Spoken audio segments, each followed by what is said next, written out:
आज हम बात करने वाले हैं ट्रेडिंग के सबसे जरूरी कॉन्सेप्ट सपोर्ट और रेजिस्टेंस के बारे में, क्योंकि इसे समझे बिना ट्रेडिंग में प्रॉफिट बनाना बहुत मुश्किल है। तो चलिए शुरू करते हैं बिना किसी देरी के। सबसे पहले समझते हैं सपोर्ट और रेजिस्टेंस होते क्या हैं। सपोर्ट का मतलब वो लेवल जहां पर प्राइस गिरकर रुक जाती है और वापस ऊपर जाने की कोशिश करती है। इसे आप जमीन समझ सकते हैं।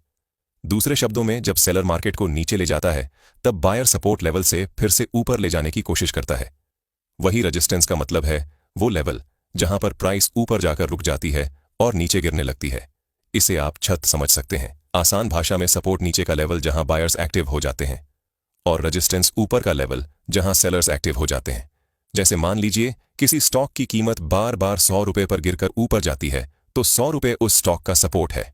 अगर वही स्टॉक बार बार 120 रुपए पर जाकर नीचे गिरता है तो 120 रुपए रेजिस्टेंस है। चलो अब समझते हैं कि सपोर्ट और रेजिस्टेंस लगाना क्यों जरूरी है। दोस्तों, ट्रेडिंग में एंट्री और एग्जिट का फैसला करना सबसे मुश्किल काम है। सपोर्ट और रेजिस्टेंस हमें यह समझने में मदद करते हैं कि कहां एंट्री लेनी चाहिए, कहां एग्जिट करना चाहिए और कहां स्टॉप लॉस लगाना चाहिए।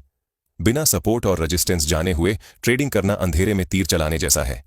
90% ट्रेडर्स इन लेवल्स को सिर्फ कॉपी पेस्ट करते हैं। यूट्यूब या टेलीग्राम से किसी के बनाए लेवल्स उठाए और अपने चार्ट पर लगा दिए। असली समस्या यह है कि ट्रेडर को समझ ही नहीं आता कि ये लेवल्स क्यों बनाए गए हैं, इनके पीछे लॉजिक क्या है और बिग प्लेयर्स की सोच क्या है। यानी बिना समझे बूझे ट्रेडिंग करना। इसलिए सबसे पहले मैं साफ कर दूं, अगर आप भी आंख बंद करके दूसरों के बनाए लेवल्स को फॉलो करते हैं तो यह वीडियो आपके लिए नहीं है, क्योंकि यहां हम खुद से चार्ट पर सही तरीके से लेवल्स ड्रॉ करना सीखेंगे। अब यहां दो तरह के की लेवल्स बनते हैं। पहला, एक्चुअल की लेवल्स, जहां बायर्स और सेलर्स की वजह से प्राइस बार बार रिएक्ट करता है और बड़े मूव्स आते हैं। दूसरा, साइकोलॉजिकल लेवल्स, जैसे 20,000, 22,000। ये राउंड नंबर्स होते हैं, इन्हें याद रखना आसान है, इसीलिए रिटेल ट्रेडर अक्सर इन्हीं लेवल्स के आसपास एंट्री और एग्जिट करते हैं। लेकिन बिग प्लेयर्स इन्हीं लेवल्स का इस्तेमाल करके छोटे ट्रेडर्स को फंसा देते हैं। इसलिए साइकोलॉजिकल नंबर्स के पास एंट्री लेने से बचना चाहिए। अब बात करते हैं उस गलती की जो लगभग हर बिगिनर ट्रेडर करता है। चार्ट खोलते ही हर स्विंग हाई और हर स्विंग लो पर लाइन खींच देते हैं, जिससे चार्ट पर 10 से 15 लाइनें बन जाती हैं और चार्ट भरा भरा लगने लगता है। समझ नहीं आता कि कौन सा लेवल स्ट्रांग है और कौन सा वीक है, और लाइव मार्केट में खुद ही कंफ्यूज हो जाते हैं। इसीलिए इस बात का हमेशा ध्यान रखें कि चार्ट पर जितना हो सके उतना कम सपोर्ट रेजिस्टेंस ड्रॉ करें। कुछ ट्रेडर सपोर्ट रेजिस्टेंस ड्रॉ करते हुए एक और गलती करते हैं, वो पतले लाइन से ड्रॉ करते हैं। लेवल कोई पतली लाइन नहीं बल्कि एक जोन होता है। चलो अब जानते हैं, कुछ ट्रेडर सपोर्ट और रेजिस्टेंस को एक पतली लाइन से ड्रॉ कर लेते हैं और प्राइस जब उस लाइन पर आता है तो उसे देखकर ट्रेड लेते हैं और उस लाइन के थोड़ा नीचे ही अपना स्टॉप लॉस लगा देते हैं। लेकिन एक कैंडल थोड़ा नीचे जाता है और उसके स्टॉप लॉस को हिट करके फिर उसी के डायरेक्शन में चला जाता है। फिर कुछ ट्रेडर बोलते हैं कि अरे मार्केट तो मेरा स्टॉप लॉस खाने नीचे आया है और स्टॉप लॉस हिट करके ऊपर चला गया। इसीलिए सपोर्ट रेजिस्टेंस को लाइन से कभी मत ड्रॉ करना, क्योंकि बायर और सेलर एक रेंज में काम करते हैं। अब जानते हैं कौन सा लेवल सबसे इंपॉर्टेंट है जिस पर हम लोग सपोर्ट या रेजिस्टेंस ड्रॉ कर सकते हैं। स्ट्रॉन्ग लेवल्स पहचानने का तरीका। Order block candle concept. जब मार्केट किसी जगह से तेजी से गिरता है, इसका मतलब वहां बिग प्लेयर्स ने हैवी सेलिंग की है। अब उस रेड कैंडल से पहले वाली ग्रीन कैंडल को हम बिग प्लेयर एंट्री कैंडल मानते हैं। उस कैंडल के हाई से लो से रेक्टेंगल बनाओ, ये आपका स्ट्रॉन्ग रेजिस्टेंस जोन है, इसे रेक्टेंगल लाइन से ड्रॉ कर लो। उसी तरह जब मार्केट किसी लेवल से तेजी से ऊपर भागता है, इसका मतलब वहां बिग प्लेयर्स ने हैवी बाइंग की है। अब उस ग्रीन कैंडल से पहले वाली रेड कैंडल को एंट्री कैंडल मानकर रेक्टेंगल बनाओ, यह स्ट्रॉन्ग सपोर्ट जोन है। और इस बात का ध्यान रखो कि सपोर्ट और रेजिस्टेंस जोन वही होता है जहां से बड़ा मूव आया हो। हर छोटा मूव सपोर्ट और रेजिस्टेंस नहीं होता है, वो एक करेक्शन होता है। जैसे देखो, यहां मार्केट में सेलिंग हो रही है, यहां पर एक रेजिस्टेंस ड्रॉ कर सकते हो, लेकिन थोड़ा नीचे जाने के बाद ये कुछ ऊपर आता है। लेकिन ये एक स्ट्रॉन्ग रेजिस्टेंस नहीं है, क्योंकि यहां पर एक करेक्शन हुआ है। क्योंकि आपको पता होगा कि मार्केट कभी भी एक डायरेक्शन में नीचे या ऊपर नहीं जा सकता है। थोड़ा मूव आने के बाद प्रॉफिट बुकिंग होती है या रिट्रेसमेंट होता है। इसीलिए जब भी मार्केट में एक बड़ा मूव दिखे और किसी लेवल पर वो रुकता हुआ दिखाई दे तो आप उसी डायरेक्शन में छोटा सा स्टॉप लॉस लगाकर ट्रेड में एंट्री ले सकते हैं। लेकिन इस बात का ध्यान रखें कि वहां पर कोई बड़ा सपोर्ट या रेजिस्टेंस ना हो। अगर वहां पर एक स्ट्रॉन्ग सपोर्ट या रेजिस्टेंस है तो उसके ब्रेकआउट होने पर ही ट्रेड में एंट्री करें। जैसे देखो, ये निफ्टी का 15 मिनट टाइम फ्रेम का चार्ट है, जिस पर हमने सिर्फ 3 सपोर्ट ड्रॉ किया, क्योंकि इस लेवल से बड़ा मूव आया है। इससे ये चार्ट भी साफ है, जिसमें स्ट्रॉन्ग सपोर्ट और रेजिस्टेंस का पता चल रहा है, जिसे देखकर हम लोग अच्छे ट्रेड को फाइंड कर सकते हैं।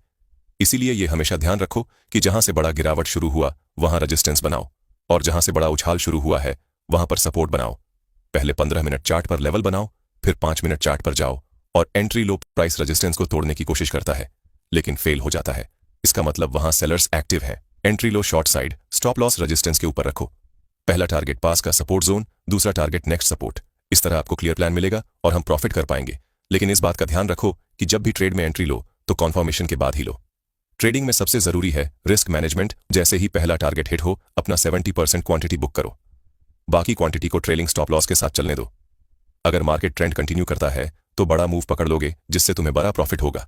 और प्राइस अगर रिवर्स हो गया तो भी नुकसान नहीं होगा, क्योंकि पार्शियल प्रॉफिट ऑलरेडी बुक्ड है।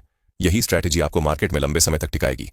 जैसे देखो, प्राइस इस लेवल से गिरना शुरू हुआ, यहां एक रेसिस्टेंस है जिसे देखकर हमने एंट्री लिया।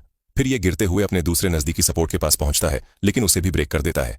फिर हमें ट्रेल करते हुए इसे दूसरे सपोर्ट तक होल्ड करना है, और जब प्राइस अपने मेजर सपोर्ट के पास पहुंच जाए तो आप एग्जिट कर सकते हैं। और प्रॉफिट बुक करने के बाद उस दिन आपको कोई ट्रेड नहीं लेना है, क्योंकि मार्केट पहले ही बहुत गिर चुका है। लेकिन इस बात का हमेशा ध्यान रखें कि बहुत सारे ट्रेडर्स हर दिन ट्रेड करने की गलती करते हैं। लेकिन याद रखो, हर दिन सेटअप क्लियर नहीं होता है। जब मार्केट छोटे रेंज में घूमता है तो आप ट्रेड को अवॉइड करें, क्योंकि ऐसे मार्केट में ट्रेड लेने का कोई फायदा नहीं होगा। खासकर अगर आप इंडियन मार्केट में ट्रेड करते हो तो आपके ट्रेड लेने के बाद टाइम डीके के कारण आपको फायदा तो नहीं होगा, लेकिन नुकसान जरूर होगा। इसीलिए जब तक कोई क्लियर ब्रेकआउट या ब्रेकडाउन नहीं दिखे, जब सेटअप साफ ना दिखे, बेटर है बैठ जाओ। ट्रेडिंग में पेशेंस ही सबसे बड़ा वेपन है, लेकिन कुछ ट्रेडर को यह पता नहीं होता है कि वो किस टाइम फ्रेम में सपोर्ट या रेसिस्टेंस को ड्रॉ करे। तो चलो जानते हैं। अगर आप इंट्राडे ट्रेडिंग करते हैं तो सपोर्ट और रेसिस्टेंस को 15 मिनट टाइम फ्रेम पर ड्रॉ करें। इससे आप सही सपोर्ट और रेसिस्टेंस को ड्रॉ कर सकते हैं, क्योंकि अगर आप इंट्राडे में छोटा टाइम फ्रेम जैसे 1 मिनट या 3 मिनट पर सपोर्ट रेजिस्टेंस ड्रॉ करेंगे तो ज्यादा चांस होगा कि वो रॉन्ग हो। और अगर बड़े टाइम फ्रेम में ड्रॉ किया तो स्टॉप लॉस भी बड़ा आएगा। इसीलिए इंट्राडे के लिए 15 मिनट पर लेवल्स ड्रॉ करें और 5 मिनट पर एंट्री ले। अगर आप स्विंग ट्रेडिंग करते हैं तो 1 घंटे या दैनिक चार्ट यूज करो। चलो अब समझते हैं सपोर्ट और रेजिस्टेंस ट्रैप। जैसा कि आपको पता होगा कि हमें सपोर्ट पर बाइंग करना है और रेजिस्टेंस पर सेल। इसी का फायदा उठाकर बिग प्लेयर ट्रैप करते हैं। आप जब भी सपोर्ट या रेजिस्टेंस के ब्रेकआउट पर ट्रेड एंट्री करें तो एक रिट्रेसमेंट कैंडल का वेट जरूर करें। जैसे देखो, यहां पर रेजिस्टेंस का ब्रेकआउट हुआ तो आपको एक रिट्रेसमेंट कैंडल का वेट करना है, फिर ट्रेड में एंट्री लेना है और अपना टारगेट अगला रेजिस्टेंस तक रखना है।